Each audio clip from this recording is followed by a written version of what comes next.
When it comes to parks, we've been everywhere from Canadian provincial parks to state parks and have enjoyed them all. We'd like to show you some of our favorites on today's show. And I say some because we had to cut so many down just because of time constraints. There were parks we probably liked as good or better than the ones we picked. As I'm introducing today's show, I can think of more that I wish I would have put in. Oh well, I guess we'll just have to have part 2, part 3. Well, you get the idea. Here we go to some of our favorite parks from over 25 years. Our first park is actually a park within a park. It's the Fort Wilkinson State Park. Fort Wilkins was designed and built as a frontier fort, much like the forts of the Wild West. Its purpose was to demonstrate an official presence in order to keep the peace throughout the Keweenaw during the early days of the copper boom. The peace took different forms. First, between the incoming miners and the native tribes who had recently lost the area in the Treaty of La Pointe. Second, between the miners themselves, as land ownership and prospecting claims sometimes erupted into civil unrest. The fort took its first garrison in 1844. Unfortunately, the United States government sorely underestimated the fury of the north winds which would blow through this fort during the Keweenaw's many months of winter.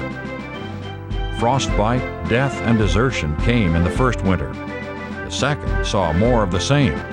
The fort was closed in 1846.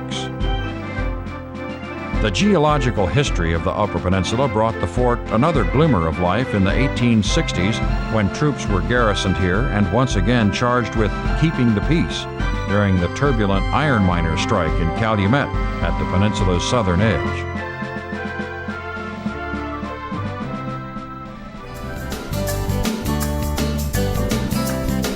Harrisville State Park is another place in which to revel in the natural beauty along the tour.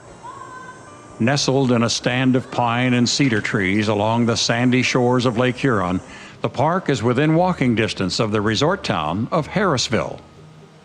Established in 1921, it is one of Michigan's oldest state parks. Many visitors come to enjoy its sandy beaches. It also offers a picnic area and pavilion, 2-mile trek hiking trail, as well as non-groomed cross-country trails and a metal detecting area. The Sturgeon Point Lighthouse is popular with many artists and photographers. The 70-foot tower will catch your eye as the tour takes you north of Harrison in Alcona County. The solar-powered Fresnel lens of this lighthouse still alerts water and land lovers to one of the more dangerous reefs along Lake Huron. In addition to tables and benches, the grounds host several large nautical artifacts with informational placards. There is even a local legend that makes for a scary tale told at the foot of the lighthouse about the soul of a Native American who died inside the tower. For a beautiful and scenic backcountry camping experience, a visit to the rustic Negwagon State Park should be on your agenda. Well, we've made it out now to the Negwagon State Park. We're at the trailhead. We're just getting ready to take off onto the trail. We've got about a 3,700 acre park out here. We've got several miles of Lake Huron shoreline. Some of the most beautiful undeveloped shoreline along Lake Huron. The terrain is a mixture of lowland areas with small ridges to mature pine forest, some hardwoods and aspen forest, and some pockets of open meadows mixed in. The foot trails are rugged and visitors may encounter wet areas and streams to cross with or without a bridge, along with obstacles that may block the trail. Trails are marked, but nighttime travel is not recommended.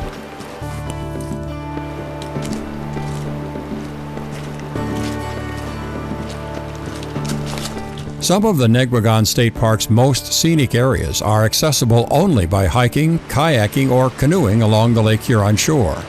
Coming down here onto the beach, as you can see, is absolutely gorgeous down here. Everywhere along this beach, you're just out here by yourself. What a great place to be. The remoteness and serenity of backcountry camping draws many people. However, those same reasons necessitate careful planning and preparation in this unspoiled paradise, just a short drive from the hustle and bustle of city life. Just a few miles from Whitefish Point, you'll find another UP treasure, the Tequamanon Falls. Noted in poem and song, you too may be inspired by the thunderous upper falls and adventurous lower falls of the Tequamanon River. Teresa Neal, the park naturalist, shares the story of the falls with Tom. Tequamanon Falls is the second largest state park in Michigan, right behind the Porcupine Mountains. We have about 48,000 acres here at our park, of which 20,000 or so is considered a natural area, which means that there's no motorized vehicles allowed in that section of the park.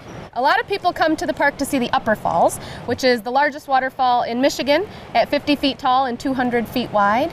Usually there's a maximum flow rate in the spring of around 45,000 gallons per second that go over the Upper Falls. That's a lot of water. Year-round, it's a really interesting place to visit. At the Upper Falls, it is considered to be a climax or an old-growth forest, and what that means is during the logging days of the 1880s, it was not harvested. So the lumberjacks of the 1880s to about 1900 in the eastern Upper Peninsula did not harvest the Upper Falls area. However, we did get an invasive species on our beech trees about 10 years ago, and so we did have to cut some of the big old-growth trees in the Upper Falls, unfortunately. Just the American beech tree. We have beech bark disease at the Upper Falls. Back on the road again and off to Tawas Point State Park, an experience that will make you feel as if the world was nothing but the feel of wind. Wind and waves have washed almost 2 miles of sand snowy white at this Lower Peninsula State Park, which is 75 miles northeast of Bay City. One of the highlights of it is the lighthouse itself. Can you tell us a little bit about it? Absolutely. Yeah, this is kind of the highlight. This is what a lot of people come for. This is actually the second lighthouse that's on the point. We had a lighthouse back by the campground that was built in 1852, and the point grows so much that within 20 years that lighthouse was actually obsolete. They had to build a new lighthouse, and this is the one that they built here in 1876.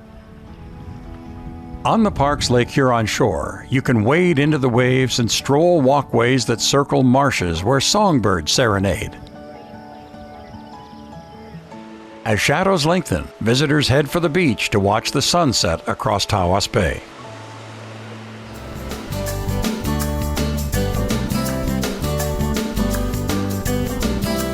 You can choose Highway 127 or take the old route to Higgins Lake. Designated one of the most beautiful inland lakes in the world, a great way to enjoy its sparkling waters is to take to the lake on a windsurfing raft. Following some instructions on the simple craft consisting of a board, boom, and sail, we were ready to try our hand on the rig. It was a perfect day, with winds out of the west at 30 to 40 miles per hour. Since this was Tom's first try, he was following the creed that if at first you don't succeed, try again. Whether you're a hardcore outdoor sports enthusiast or a casual sun and fun type, you'll be blown away with wonder and awe as you become one with the elements in this sublime, free-riding sport. And there's no better way to enjoy it than being out on beautiful Higgins Lake with other windsurfers and boaters. Just across from the Higgins Lake South State Park is Marl Lake, a non-motorized fishing lake with 3 loop trails along the edge of the lake and inland. It's a great place to bring the family, watching for all the birds and small critters that cross your path. There are even a number of geocaches just off the trail to make this a real adventure for young and old alike. Marl Lake, across County Road 100 from the popular South Higgins Lake State Park that totals about 1,000 acres, offers great wildlife viewing. The Marl Lake portion of the park is about 700 acres. From the parking area, you can start out on the hiking trail along and around the west and south shores of Marl Lake.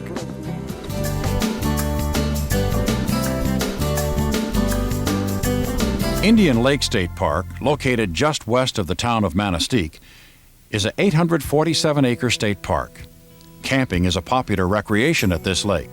Located along the southern shore of the lake, it has 302 modern campsites, with several located right along the water.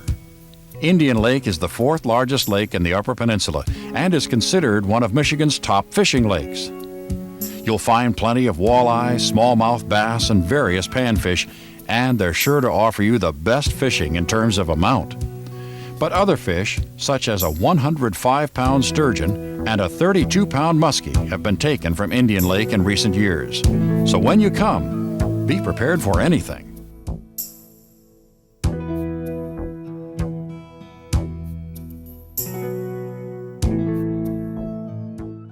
Well, one of the things we like to do when we're fishing is have fun. Whether we're out there in the lake catching some fish, or we like to come in and cook up a little. We got some brats up here today, and we just stopped in to cook ourselves a little meal, enjoy the sights here. Now, we're lucky today because the wind is actually coming out of the southeast, and that leaves us state park where the water out in front of us is just calm. It's real nice down here. We're right by one of the beautiful pavilions that they have here. We're the only ones around, and we're going to cook ourselves up a little meal here and really enjoy ourselves. Tomorrow we will go back on Indian Lake and see what fishing conditions are like.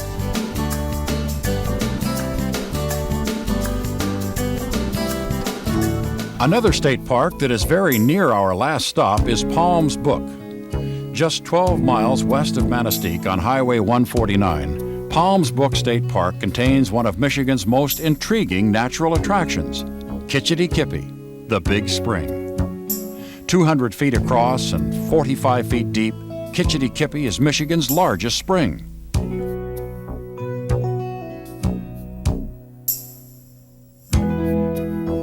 Kitchity Kippy means the mirror of heaven, but the calm surface waters belie the fact that over 10,000 gallons of water a minute gush from many fissures in the underlying limestone. The underwater flow continues throughout the year, and the pond remains at a constant 45 degrees, cold to the touch in summer, yet never freezing in the winter. These oddities mystified the Native Americans of the region, who believed the spring held sacred powers.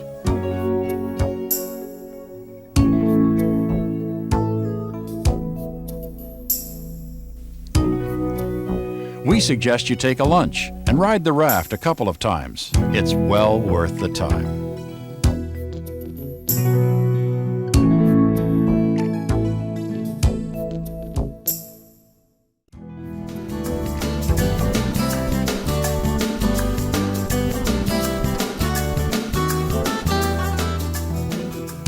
Moving further west along the Lake Michigan shoreline, we pass the Fayette Historical Ghost Town, located on the Garden Peninsula in Delta County.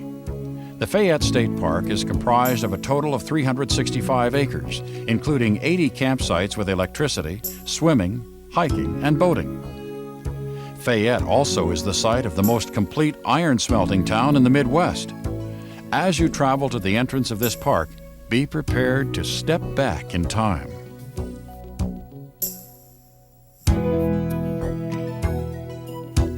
During the 1870s and into the 1880s, Fayette and its busy village of 500 inhabitants labored around the giant charcoal kilns. They shared the daily hardships, joys, and sorrows while they manufactured iron for our nation. Today, it remains as an outstanding example of an early 19th century iron smelting town. Found in a small harbor surrounded by hardwood forests and limestone cliffs, it offers unmatched serenity of another time. In all, it makes a nice stop for the whole family.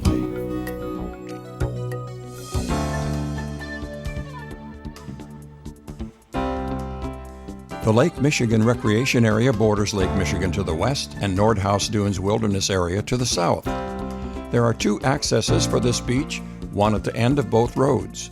There are several historical interpretive signs along the campground trails discussing history and dune ecology of the area.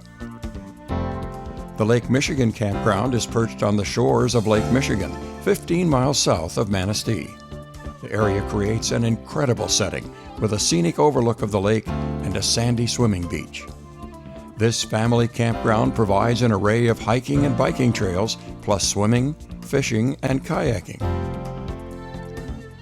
Most of the dunes are found within the Ludington State Park that encompasses 5,300 acres of dunes and woodlands. The neighboring Nordhaus Dunes cover 3,500 acres. There are more than 20 miles of trails crossing the Ludington State Park, so we decided to take the most popular and the shortest, the half-mile Skyline Trail. The only thing is, there are 3 stairways to climb to access the trail. To get to the Big Sable Point Lighthouse, follow the Lighthouse Trail. Its natural features are the dramatically different environments found within the sand dunes, which gives you a sense of being small among the rolling dunes. Listed on both the state and national registers of historic places, Big Sable Point Lighthouse has been standing tall since 1867. The light could be seen by mariners as far as 19 miles out on Lake Michigan, so you know the view at the top of the 130 tower steps is awe-inspiring. Whether Lake Michigan is calm with barely a ripple, or roiling tides are buffeting the shore. This was the last lighthouse of the Great Lakes to be electrified, and it welcomes visitors from May to October. You may want to visit the gift shop and keeper's quarters before climbing the tower stairs, as there is a 1.8-mile hike from the parking lot to the lighthouse itself. As you approach it, it should bring up in you feelings of isolation that the keepers must have felt during that important period of maritime history. Rifle River Recreation Area is a 4,329-acre wilderness located within the AuSable State Forest in Ogemaw County and provides a variety of recreational opportunities. This area was formerly a private hunting and fishing retreat owned by the late H.M. Jewett. We're here at the Rifle River Recreation Area. We're at Grebe Lake. Now, for those that have been out here, the way you might understand where this lake is at is there's an overlook tower that's just down from here.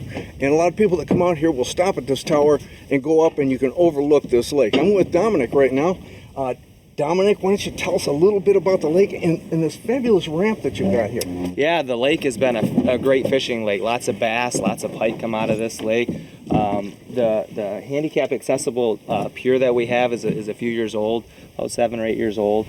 And it's great for kayakers, experienced kayakers, or even new kayakers. You know, it's got the great rolling bars for easy entry and easy exit when you're coming out of the lake. In the fishing pier at the end. Okay, real quick too, how many other lakes are out here?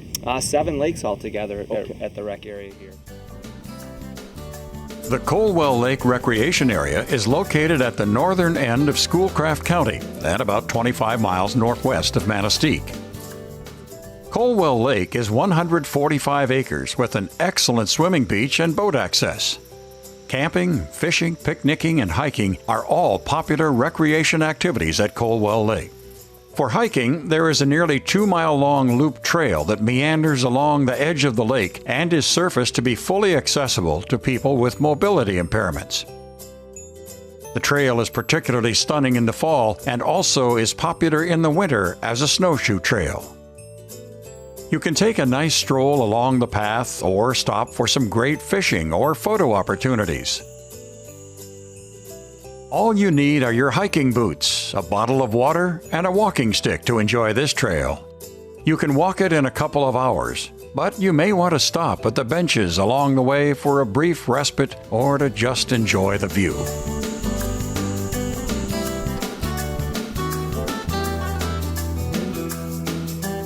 To get a close-up view of the natural waterways, we're going on a guided eco-tour.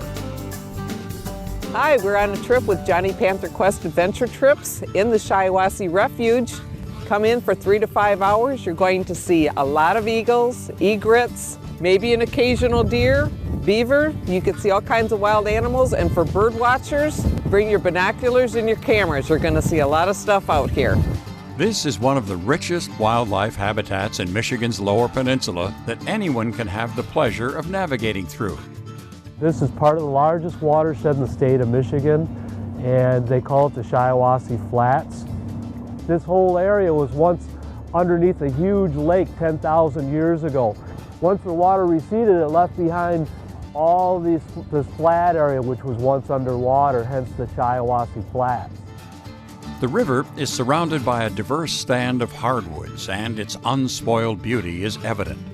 When you come out with me, I supply a cooler, ice, and a bag of pistachios. Bring whatever you like to put in the cooler. Bring your own cooler. Picnic baskets, cameras, and binoculars are highly recommended.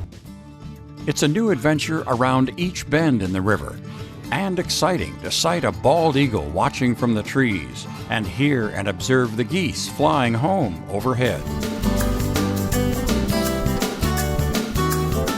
For our next waterway, we'll be sitting in a sea kayak, one developed for paddling on open waters and rougher conditions. It's the perfect vessel for our trip out of Tobermory.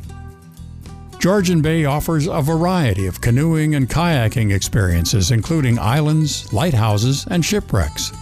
Starting from Tobermory Harbor with our friends from Tom Crest Outfitters, National Park Ranger Ethan Millay, and good friend and guide Chris Hughes. Even though the sea kayaks are seaworthy boats designed to prevent water from filling the ends of the boat when capsized, we were sure that would not be a problem on this calm, beautiful day. In fact, the waters were so calm, it was easy to see our first shipwreck in the deep and sparkling waters at the mouth of Georgian Bay, home to Fathom 5, Canada's first National Marine Conservation Area. The park preserves 22 shipwrecks and several historic light stations. Fathom 5's freshwater ecosystem contains some of the most pristine waters of the Great Lakes. The rugged islands of the park are a reminder of the impressive, often dangerous, lake bed topography found beneath the waves. The many shipwrecks make the park Canada's most popular scuba diving destination. The last park on today's show is the Porcupine Mountains State Park. We've been here many times over the years, but just like everything else in life, the first time is always special. So here is the video from our first trip to this magnificent park from 25 years ago.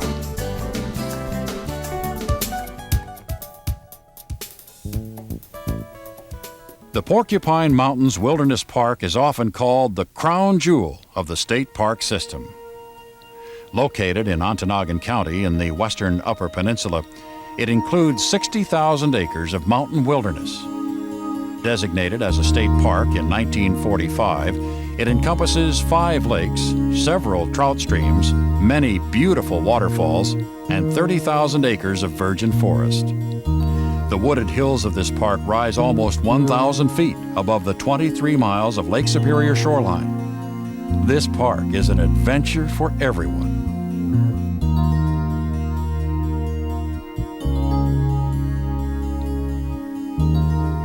Five campgrounds are located within the park that are accessible by road.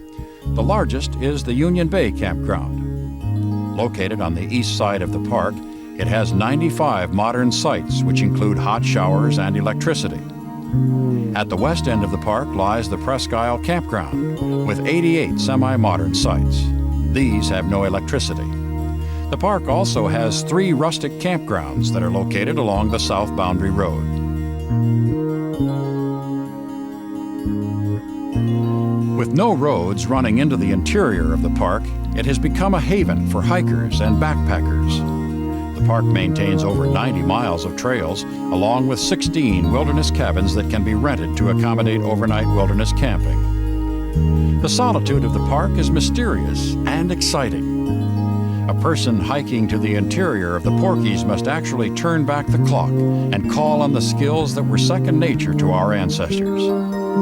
One must appreciate the ways of the wilderness area to thoroughly enjoy backpacking the Porkies.